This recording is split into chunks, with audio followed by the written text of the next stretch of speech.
the 131, right? This guy. Mm-hmm.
Good evening, good morning, good afternoon, wherever you are in the world.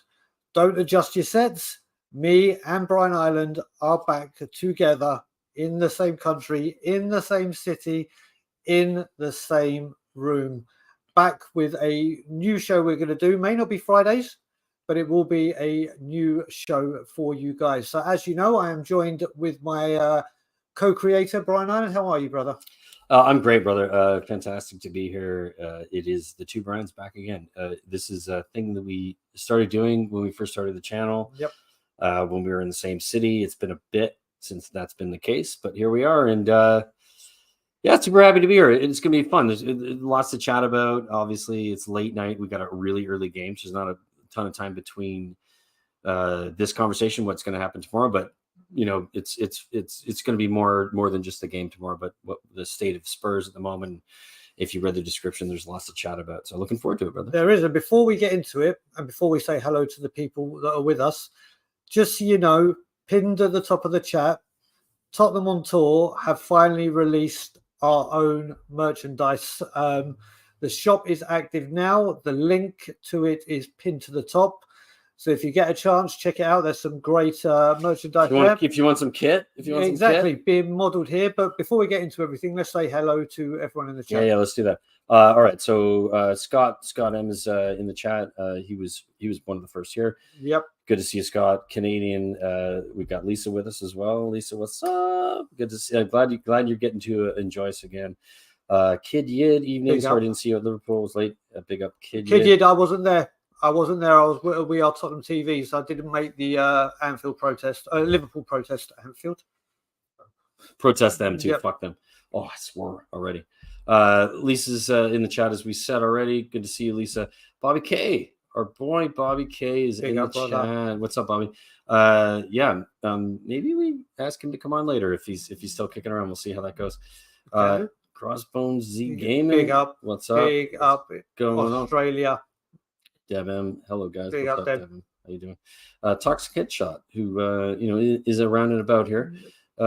Fantastic. Not a ton of people yet. We recognize that this is a late show for Eastern Time Zone, and we're not quite sure about numbers here. But this isn't about numbers. This is about us just having a good time on a Friday night and doing what we did before, and hopefully we'll build up a new following for a regular late night. It's the late show. It's the late show. Exactly. As people know, obviously I'm back here. So we got Ben, Johnny, Amir, and Danny when he's about to do stuff in the UK, and then we are here for content for this side of the globe. So we're going to start with the Tottenham Hotspur injury crisis that seems to be piling up. But when you look at it, Brian, you've got people like Brian Hill and Bentancur that are coming back. Shout out to KPV, brother. Big up KPV, brother. KPV. What's up, buddy? this man never sleeps. But yeah, so we've got people coming back, but we all thought that if we get injuries, we're 1-2 injuries away from a nightmare. I think a lot of us were looking defensively, but it's happened all down the left-hand side, really, hasn't it? Yeah, it's a strange one, isn't it? The position that I think most of us would agree that was the most stacked was that left-hand side. You got Perisic, you got Solomon, arguably Brennan Johnson. You've got a few players that can play in that position. Sonny even would be considered that. Richarlison. You've got a bunch of players that can play on the left-hand side, and then all of a sudden now we've got a few of those players injured. So there's some options there, but it's a bit concerning. But fortunately, like I said, it is the side of the pitch that we have the most depth in. So hopefully we can get through that. A bit nervous about it. Not in this fixture when it comes to Luton, but nervous about it moving forward. Because the long-term injuries, Solomon not till January, I think, is the potential 3-4 there. months, yeah. I think we both know that Perisic, we won't see him in a Tottenham shirt again. Yep. Massively unfortunate, because I think most of us would agree from the bench when we need a goal, when we need something, and playing up top, and just his ability, his pinpoint crossing, just incredible in that position. So we're going to miss a lot, I think, from him. Brian Hill to come in potentially in that position. Yep. He does cross the ball reasonably well, not a Perisic level because that's different stuff, but he does have the ability to cross the ball. So there's players that can come in there, but this is what we'd expect, I think, in this scenario. New manager, a bunch of players trying to figure out where they're supposed to be. We've been pretty lucky with injuries. This is going to happen throughout the season. Yep. We have to accept it, and we have to hopefully find a way to manage difficult situations. And I think Ange will figure it out. Well, I think what you add to this as well, you said about not affecting tomorrow. Obviously, there's two people in Stud and Madison where we're going to have to playing with injuries. Knocks, let's call it knocks. Knocks, right? So that obviously everyone, if they get a challenge and go down. Mm-hmm. All the fears are going to come, aren't they? Yeah, there was obviously the press conference that happened with Ange. Ange basically said that Sonny's fine. He's trained for 2 days. Said the same about Madison. They both trained. Is that a sort of making sure that it's okay? Yep. Like, doesn't want to put the fear into the fans, or doesn't want to put fear into them, or anything else, or in himself. It's a bit nerve-wracking, but I do think. Obviously, the one game a week is going to help us quite a bit. We're in a good run of fixtures for this to happen, plus the international break coming up. That was going to be my next question, but we've got a super chat very quickly. No, let's do that quickly. David Shire. I'll big up David. Is such an incredible supporter from Australia. He has been everywhere. He is such a brilliant supporter of the channel, sir. So thank you very much. Cheers, David. Unfortunately, super stickers don't show on YouTube. So we appreciate doing that. But I was about to say to you, international duty, the international break, has it come at a good time for us? Of course. I mean, I think most teams right now, considering the scenario that most teams are in, you could look at any top team, any team in the Premier League right now, suffering with a lot of injuries. Injuries in the current environment of football, because of the amount of football everybody's playing, it's challenging. Like there's a lot of, and I actually thought Spurs were going to be, because of the one game a week, we're going to have it was going to be a little easier. Yep. But I do think right now that's not been the case because of the last week and a half or so. It's going to be challenging. It's going to be difficult. Madison obviously is the key for me. With Spurs, it's Madison, it's Basuma, and it's Sonny. And of course our defense, but our defense has been pretty solid physically. But those three matter so much when it comes to how we're going to break down any team that sits deep that we're going to deal with, which we saw against Liverpool with 9 men, which we're going to see with Luton early on in the morning. I think it's only 10 hours away.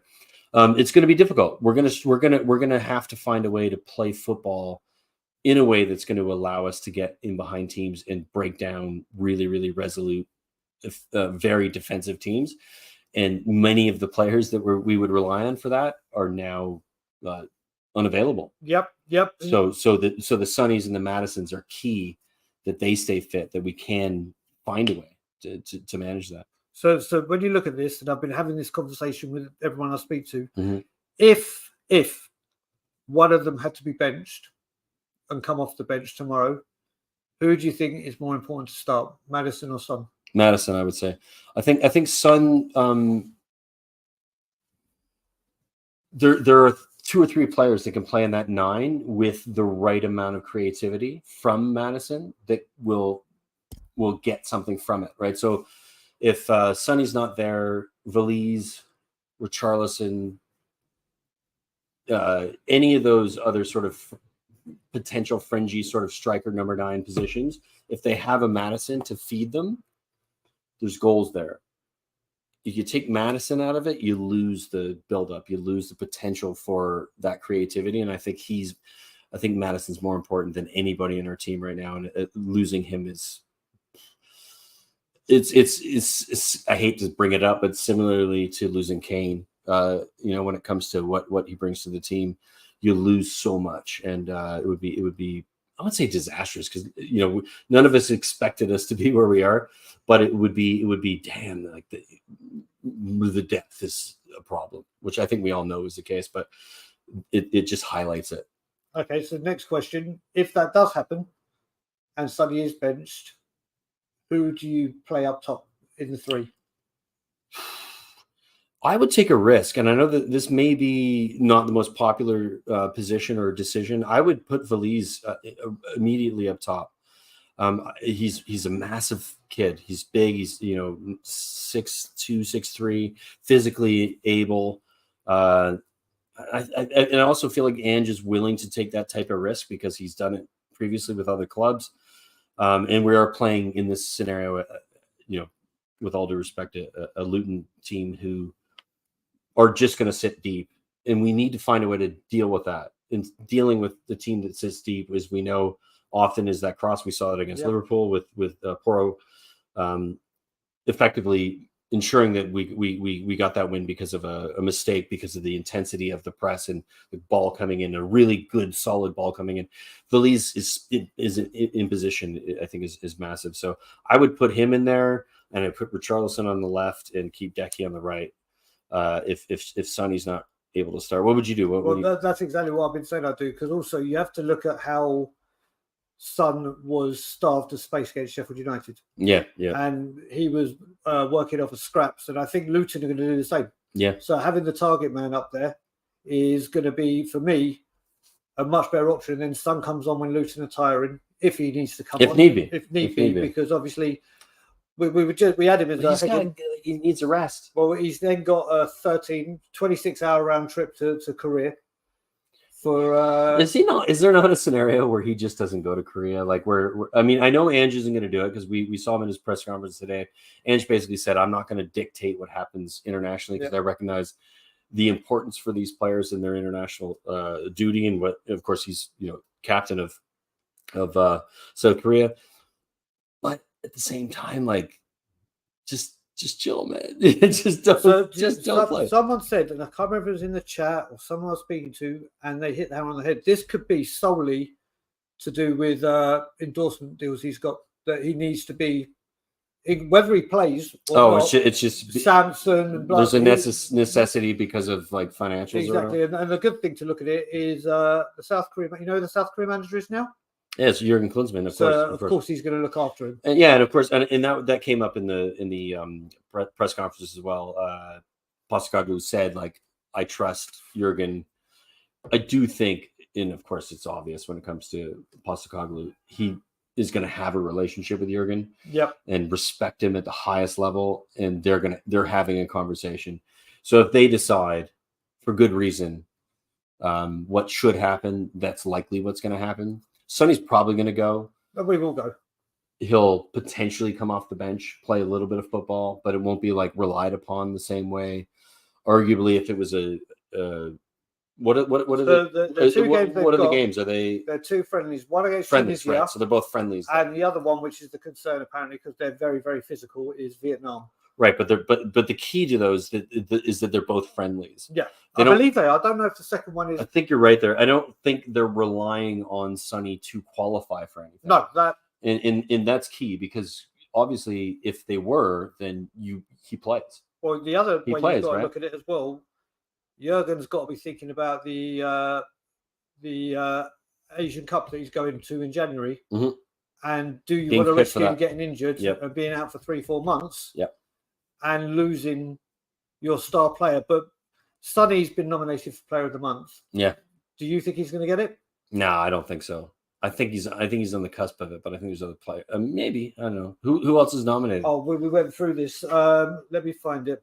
I will tell you exactly who is there. Let me bring. I mean, if there's a player that should ever deserve to have gotten it, who's probably never gotten enough as he should, it's Sonny, because he's okay. So here we go. Always performed. Julian Alvarez from Manchester City. Mm-hmm. And I'll let you say he's played in 4 games. They've won 3 of them. They've lost 1. He's got 2 goals, 2 assists. Mm-hmm. Jarrod Bowen has played 4 games for West Ham. 2 wins, 2 defeats, 3 goals, no assists.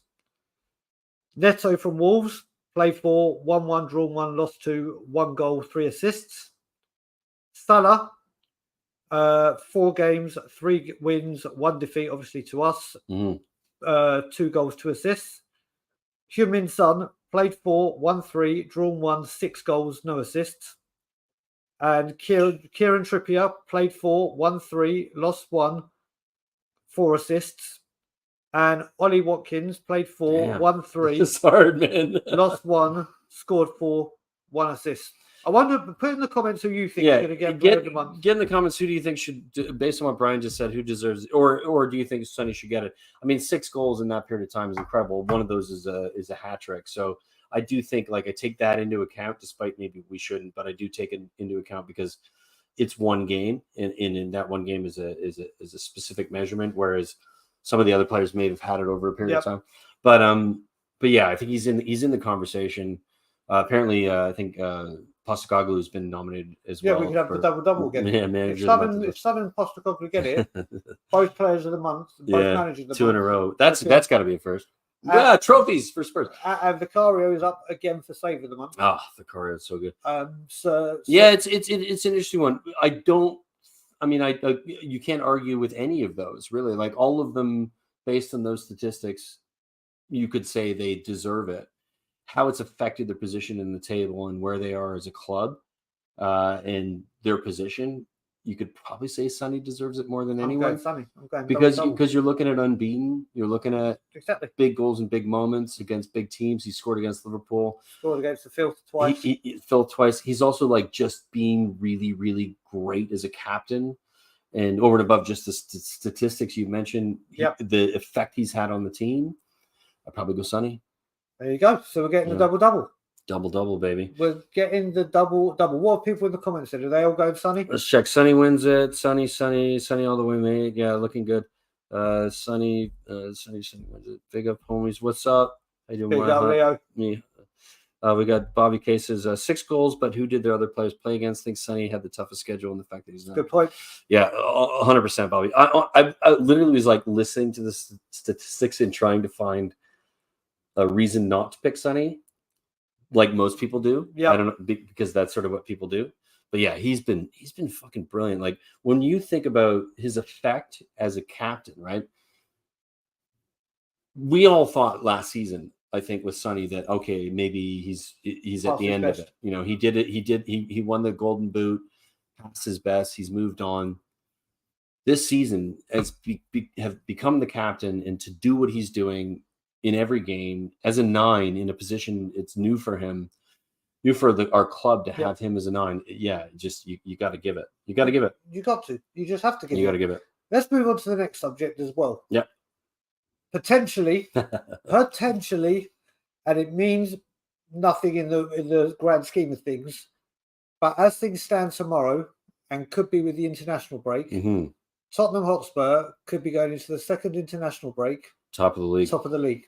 So, what does that mean to you? I gotta be, as pragmatic about this as possible. I think it's great as an accomplishment, if you're going to call it that, as a position that Spurs are in now compared to what I think most of us thought where we thought we'd be. Yep. I never thought we'd be in this scenario. I thought we'd be 4th or 5th, winning or losing, kind of like playing good football, but struggling a little bit, unbeaten, having some of the best statistics in the league comfortably, within a league or Man City, the treble winners last season. Our offensive statistics are better than Man City's, better than Liverpool's, better than Arsenal's. The goals scored, I'm pretty sure you sort of had this conversation in another stream on another channel about the numbers for the club compared to previous managers. The level that we're at is insane. So it's easy to get carried away. And of course, we're all going to because it's fun. And, Postecoglou said that. He said specifically, let the fans have a good time. Enjoy it. Enjoy winning. Enjoy. This is what football is supposed to be. So I am going to enjoy the shit out of it. But there's obviously the realistic part of me, and I'm going to stand by that, that we are not title challengers. Nope.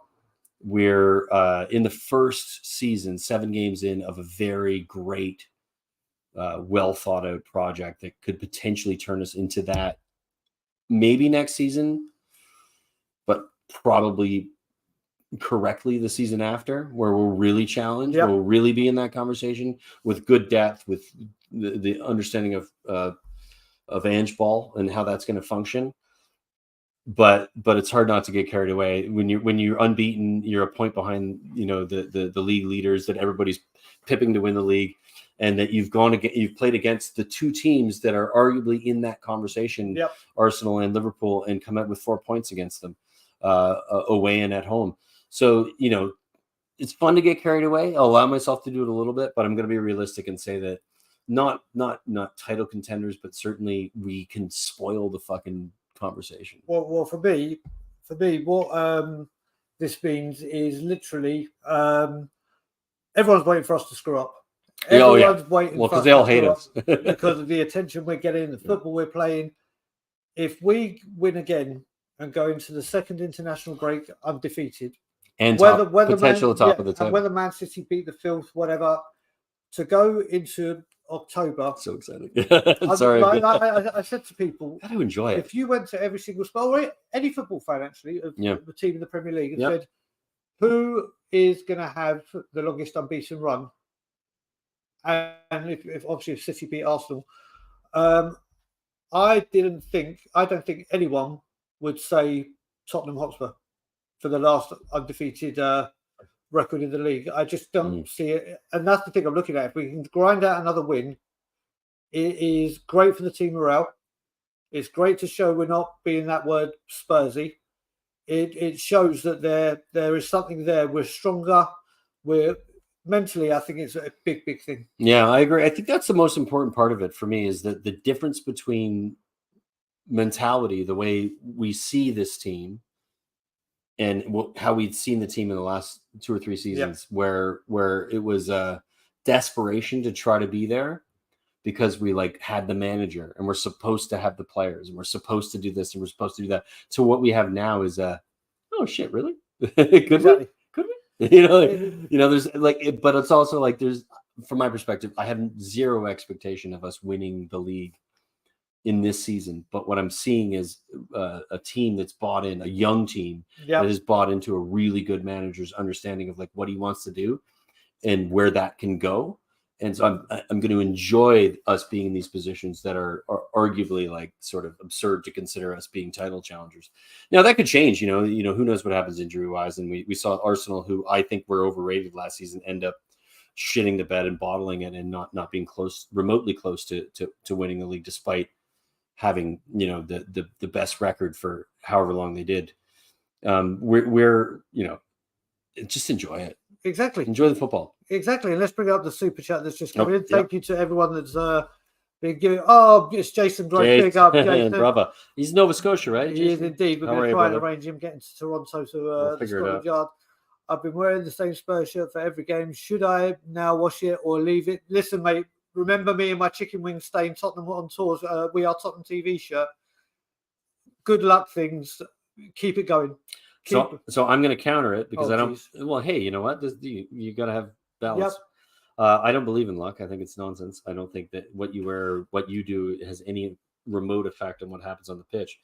But if it makes you enjoy it or feel better about it, fucking by all means. But from my perspective, wash your shirt. You'll feel better about it the next day. Yeah, when we lost our game at North London derby last season at the Emirates, that was the first time wearing that shirt where if there was a gush of wind, I could start smelling the shirt. And it was like, oh, it was definitely time to take it off and get it washed. I just wish it hadn't been to a 3-1 defeat to the Bills. Yeah, fair enough. It's a funny one. Like, I understand, luck and the sort of the reason for that, and it's fun. I play football. As a player myself, I had habits. I had certain things I did on a regular because it made me feel like I was going to perform a certain way. And yep. I think fans do the same thing, and like I'm not gonna discount it. I don't think it's a thing, but I appreciate it. So. Well, there you go. By all means. Well, there you go. Well, guys, this was just going to be a short show anyway, just to say hello to everyone, and we're back. I need to catch up on my beauty sleep, and also I've got to get prepared to wake up at 3:30 Sunday morning to deliver Anger Management with Johnny. But thank you for joining us. The next few shows will be a lot longer. We just wanted to have a quick hello to you all. Thank you all for joining us. How many people we got in? 35 now, 35 for the late show. Just to let you guys know, first of all, reminder, link in the chat at the top of the chat. If you want to get a bit of that, a bit of swag, it's there. There's some hats, there's sweaters, there's all kinds of things. Hoodies, all kinds of things. It's good shit. Get in there and hopefully support the channel. It's good for us to have it. Like Brian said, your brief show tonight. This show, the late show, won't necessarily always happen on Friday, but we're going to try to do a late show, just sort of appease a bunch of different sort of people and different where they live and all different kinds of things. So the numbers might not be the same as you're used to, but if you are around or if you want to, participate and enjoy what the late show's about, please join us. It'd be a pleasure to have you. Thank you for being here. It's been amazing. Exactly. And I'll just add on top of that, there will be shows like this where we will put the link in so you can come and join us as well. But yeah, guys, thank you for joining us. Like, comment, share, subscribe, and as always, Levy out. Levy out.